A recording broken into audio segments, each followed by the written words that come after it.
Hello, everyone. Welcome to podcast. This is your host, Dr. Gulmeet Kanlas. Today, we'll be discussing one of very important topic regarding falls, and we thought long and hard what will be the title of this talk should be, and I settled on navigating the slippery slope, understanding and preventing falls. It is a very common problem, and I think we need to understand it properly, then come up with plans which are evidence based, and we must be able to reduce the risk for fall leading to both physical injury, social isolation, and death. The falls are not innocuous. The falls have definitive complications, and we need to understand what predisposes you to fall, what you could change both physically, psychologically, nutritionally, and what is the role of healthcare physicians and the systems to help you with that part. It is to the point this problem is so prominent and it leads to so much of pain and suffering that in primary care physician offices, it is now considered one of the standard questionnaire for everybody above the age of 65. It is a part of your quality assessment program which Medicare implements both on straight Medicare and also Medicare replacement plans like Advantage plans. So this is one of the quality question whether your physician asks you about the falls, did they assess your risk for fall? Similarly, CDC also recognized this as a major problem, and they have set up a campaign which is called Steady, meaning is to screen you and also to help you maintain at home. World Health Organization also recognized this problem as a major event. And then American College of Geriatrics also recognizes and put a lot of emphasis on developing understanding behind why our seniors are falling, what can be done, and then ultimately coming up with evidence-based strategies, not based on what we hear from internet, Google, or YouTube. So the strategies should be ingrained in evidence, and also there should be evidence-based interventions. So keeping this framework, let's understand about the falls. Why the fall is important. If you are 65 and above, do you know you have about 30% chances, 30 to 35% chances of falling? And if you fall one time, your future risk of fall doubles. 1 in 5 fall lead to major injury requiring hospitalization. In the United States, about 850,000 admissions happens per year from these falls. 95% of fracture hip are related to tripping over and falling, and unfortunately is underreported. Seniors initially take it a very trivial event, and they don't let their family members know because they don't want to bother anybody, and they don't tell physicians, and this thing gets unrecognized, leading to complications in future. That is why now Medicare has included this, asking you as a patient, if you're above the age of 65, as a quality questionnaire. And if you recall, you get every year in the last quarter of every year, you get a survey where you are given a bunch of questions and you're asked to evaluate healthcare services, processes, and systems. And that Medicare takes it very seriously because they rate physician offices, physicians, health plans into a star system between star 1 to star 5. And they want you to be safe. If you have fallen, please report to your family members. And please also let us know. We will ask you anyway about the falls, but I think we will come to know, or we will ask you when you come for follow-up, which may be in a month, 3 month, or 6 month based on your disease burden. So do not let it go too far. You must not take it as an aqueous event. You must inform. And I know how important it is. My father is 89-year old, and I know what it means. He had a fall, and he had a compressor fracture of spine, and he was left with chronic pain till he came from India to United States, and we were able to get proper treatment, kyphoplasty, and he was able to control his pain. So it is a major event. Please inform us.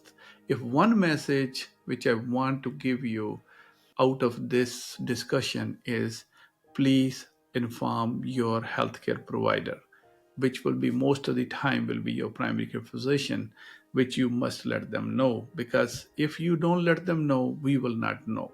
This falls lead to major changes. When you fall, you become scared. When you get scared, you stop doing activities, you restrict yourself, or you become more and more safer. You shrink both physically and also emotionally and psychologically. This leads to more and more dependence on others.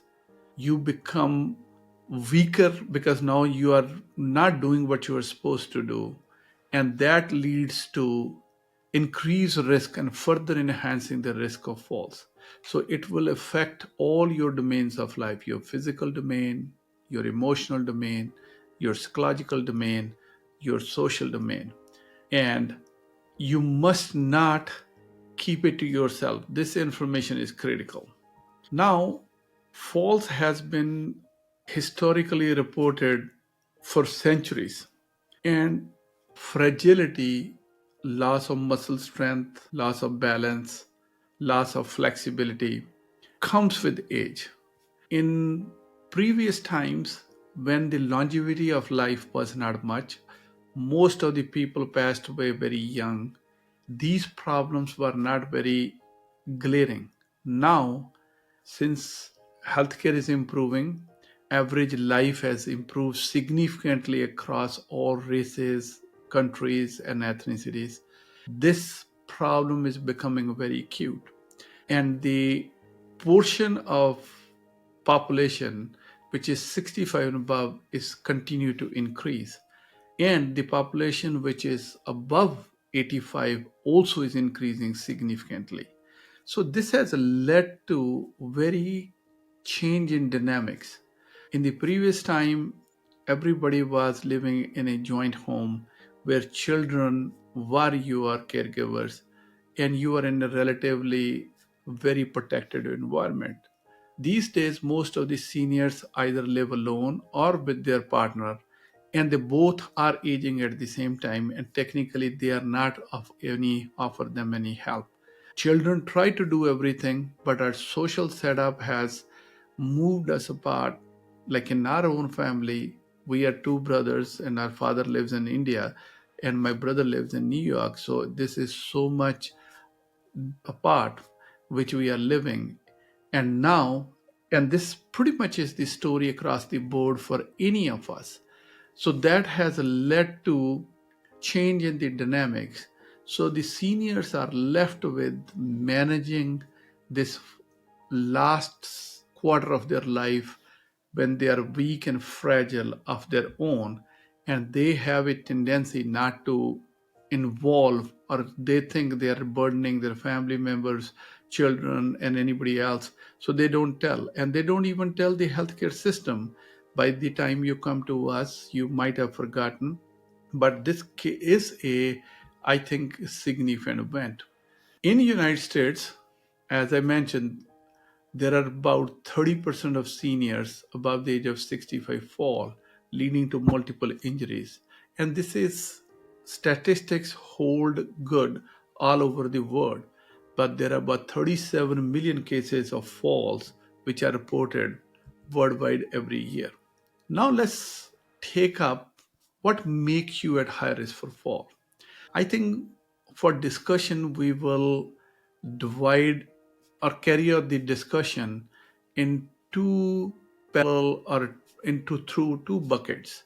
One is what are the changes happening in you? Second, what are the changes which are happening around you? So let's start with the you.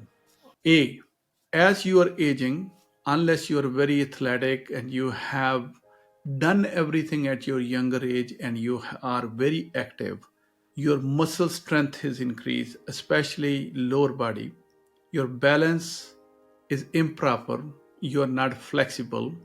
You have multiple medical diseases requiring multiple medications.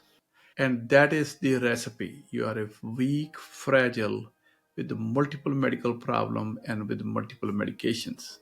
Now what happens is these medications are the major culprit. And we are going to discuss class by class these medications. Unfortunately, for these chronic diseases which you have, you need these medications, but these medications may be increasing the risk of falling. What can you, how this weakness or fragility presents at home? Many times, initially, what you do is you start restricting your activities. The things which you used to enjoy, like walking, gardening, all those things, you start cutting down. Then you start outsourcing the things. You used to clean your house, now you have somebody coming to your house to clean. You use your yard work, you have stopped doing that part. So you start restricting your social environment more and more. Then that leads to further weakening of your muscles, lack of balance, and decreased flexibility. Now let's talk about diseases in medical conditions. Medical conditions like diabetes, high blood pressure, Parkinson's disease, dementia, stroke, incontinence of urine, or in case of male, the BPH, all these conditions make you get up and do the things over, and you are at high risk for falling. And the medications which you need to take care of them, most of them have side effect or they belong to major bulk class which we call anticholinergics.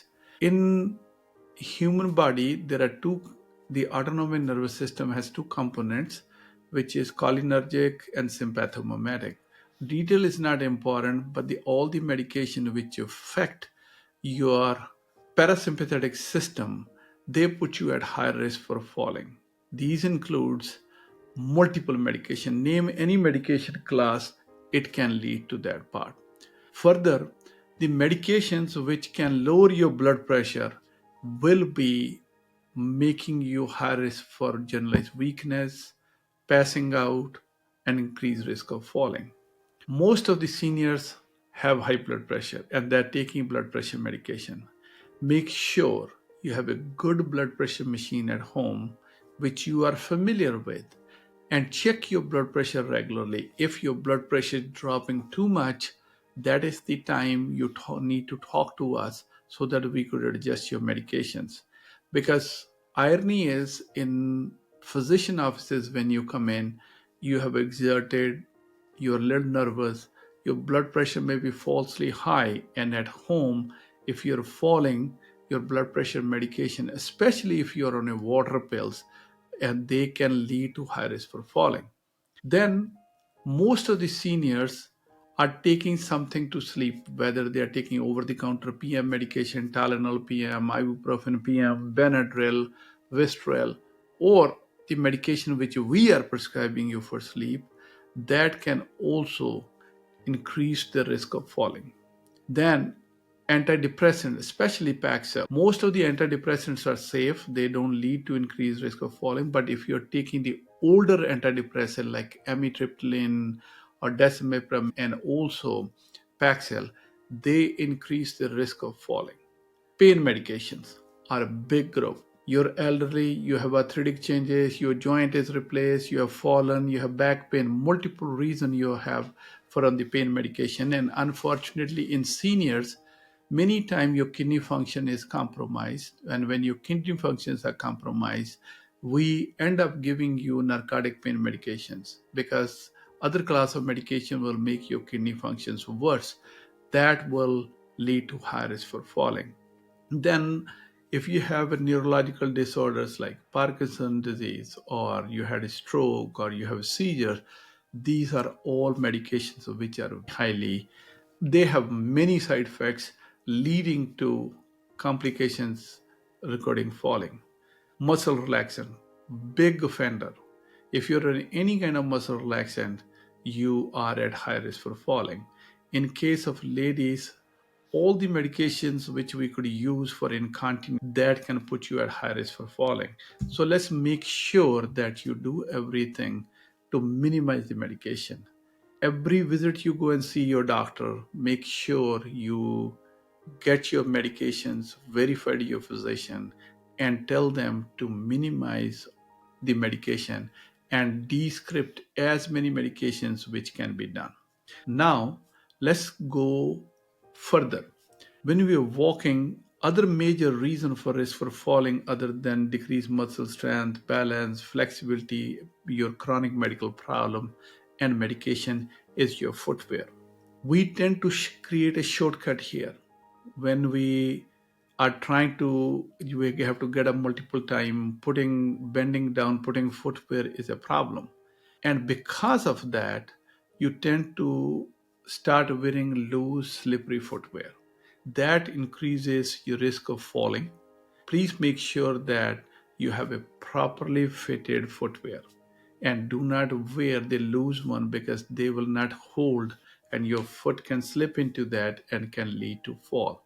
So footwear is very important. Next, to navigate, you must make sure your vision is proper. You make sure you could hear these instructions and things properly, and make sure that you have safety around you. In your environment where you live, make sure there are not loose rugs. Ensure your room is well lit, and especially bathroom. And as you know that most of the falls happen while you are trying to go to the bathroom. Be aware or cognizant of that, that whenever you have to get up at night or during daytime when you're getting up, you will be at higher risk to go to or falling. So make sure that every time you go to the bathroom, you have your guards up and you do everything to prevent do this thing fall. Other thing you could do, whenever you go get your blood work, make sure your physician does complete blood profile and they will screen you out for all the things. But what we are looking for is vitamin D. Ensure that you are not vitamin D deficient. 80% of Americans, irrespective of age, are vitamin D deficient.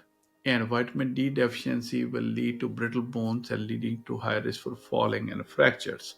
Now, why we are talking about this thing? As I've alluded in the beginning, fall will lead to not only physical injury, it will lead to psychologically impairment. It makes our seniors very extremely fearful. They become very nervous and they continue and then they restrict more and more their physical activity, compounding muscle weakness, balance problem, flexibility problem, and that is leading to restricted life, more depression, more infections. So please make sure you don't ignore this activity. As a physician, now let's talk about what will happen to you if you reported a fall.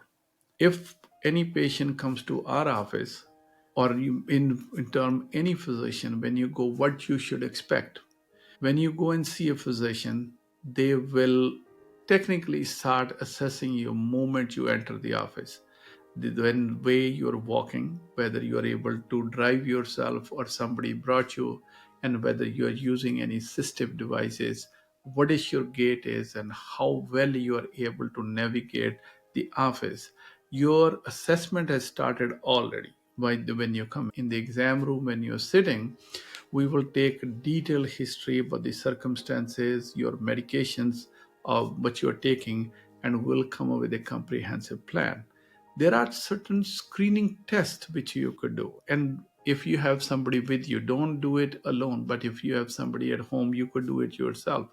While you're sitting in the chair, we'll request you without assistance to by yourself to get up, walk about 3 meters, and then turn back and come back and sit in the chair. This test sounds very simple, but it is very important.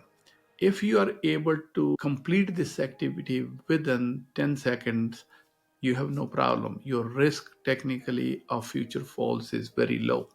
If it takes about 11 to 20 seconds for you to complete this activity, you are still okay, but the guard should be up. But if it took more than 20 seconds, you are at high risk for falling. And that's very important. So then when we are examining you, we will do exactly, we will test your muscle strength, we will test your balance, you will test your gait, we'll test your reflexes, we'll make sure you don't have neuropathy, we'll check your feet, we'll check your footwear. These are very simple things, and but they are very important. There are a lot of other tests when we refer you to physical therapist for they could do a lot of tests which are Berg test, gait analysis, then vision, neurological, lot of other tests they will do to ensure that you are safe and we can come up with a comprehensive plan. Now, what would we do for you if we assessed, okay, you are for high risk for falling, and what are the things, what more we could do for you? And that is depends on your, what did we find further? Most of the time, we will discuss it when we're talking about the plan. We will a refer you to a physical therapist for strength training, balance. That's number one. Second, we will discuss with you about nutrition, and we will ensure that you are have a proper nutrition. Number three, your calcium, your vitamin D, all those things will be checked and replaced appropriately. And your medications, which you don't need, we will work with you either to cut down the dose to the bare minimum effective dose, or we will try to eliminate certain medications which are putting you at high risk. Further, if you can, and then we will discuss a follow-up plan, and then we will involve your family members. If you have a caregiver, home health, all those strategies can be done to help you to ensure that you are doing very well. Further, there are a lot of community programs. It was surprising to know that a lot of community help is also available. But what happens is the seniors usually they are not computer or the smartphone savvy, so they don't access these services, but there are services. They end up depending either on themselves or their spouse or healthcare system. And I wish the healthcare system have been designed better, can get bazillion things for you if you have a medical problem. To maintain you at home, I struggle with this thing every day. We do not have a very effective government funded programs which can keep you at home. We do everything what we can, but I think should be a consensus political will to look at this problem globally and have a proper funding in the system so that you are kept at home, all the things could be done at home, and we are able to evaluate you and take care of the things properly. We always ask questions to our patients based on the topic which they have requested us to talk about, and my team has compiled certain questions which we will address now, and that we will address if something which I might have not touched upon. The first question was, what is the risk factors for falling? Number one risk factor for falling is aging. That's a privilege, that's not a disease. Second is, when you age, you lose muscle mass and muscle strength, balance, and flexibility. Your medical conditions and the treatment as a overall as a whole that leads to your high risk for falling. Further, as we discussed, make sure you could see properly, you could hear properly. If you have any heart problem, make sure you follow up with the specialist properly. I strongly believe you should have three things at home. You must have a blood pressure machine so that if you are in a treatment, to ensure your blood pressure doesn't appropriately goes down, because that will increase your risk for falling. Number two, pulse ox. Most of the time they are very inexpensive. That would tell you how your oxygenation is, and also it will give you your heart rate. And third is weight. Certain significant fluctuation in your weight means you are losing too much water, or either you're getting retaining water or losing water. They both can lead to for your high risk for falling. So make sure that you have a blood pressure machine, you have a pulse ox and a weighing machine. And most of the insurances have over the counter benefit that you could get these instruments free of cost at home. Next is, what are the preventive strategies? Preventive strategy is, I think, if you are in 65 and above, that's a different kind of strategies. But if you are young, that is a different strategy. Let's try to imagine and plan. If you are in 50s, you know that you're going to age and you're going to become fragile.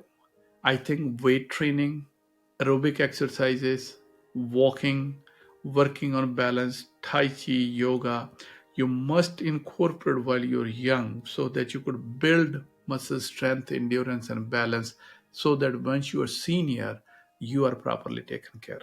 Now, if you have crossed 65 and you're already there, start walking safely. If you are having falls, report it to your physician so that we could come up with a customized plan for you. And make sure you have proper nutrition. Make sure that your vision, hearing, and your environment at home is safe. Next question was, what are the lifestyle changes I should do if I want to prevent fall? I think the number one is proper nutrition, stay active. Even walking in the house for 5 to 6 minutes every day has shown to improve and reduce the risk of falling significantly. Then, when you get the blood work, make sure your vitamin D is checked. And if you are vitamin D deficient, you get your vitamin D replaced. These are the things which are very important. Don't do it, then don't forget, and make sure you report. Further comes is the question here is, if I've been falling regularly and I don't have anybody to take care of, what are my options? This was a situation we had recently, and it was very traumatic. I think that person could have been managed very well at home, but unfortunately, he didn't had enough social support system at home, and we end up placing that individual in the nursing home so that they don't fall, break, and they don't lead to death ultimately. Eventually, goal of every treatment is we want to maintain you at home as much we can. And if we are not successful to maintain at home, then we want to make sure we keep you safe, and we do everything to help you that part. I hope I have answered most of the questions. And if you have any question, please do not hesitate to comment, and I will answer those questions myself. And we do that every week. Further, please do not forget to subscribe and like our YouTube channel, our Facebook channel, because this helps us to keep motivated so that we can keep on producing this same kind of content which may be of some help. But please write to us, because that is more important to us, because that gives us insight into what you're looking for and how personally I could improve and my team can benefit from that, so that we could come up with customized plans to help you. Till then, next video, thank you very much. I will see you in next video.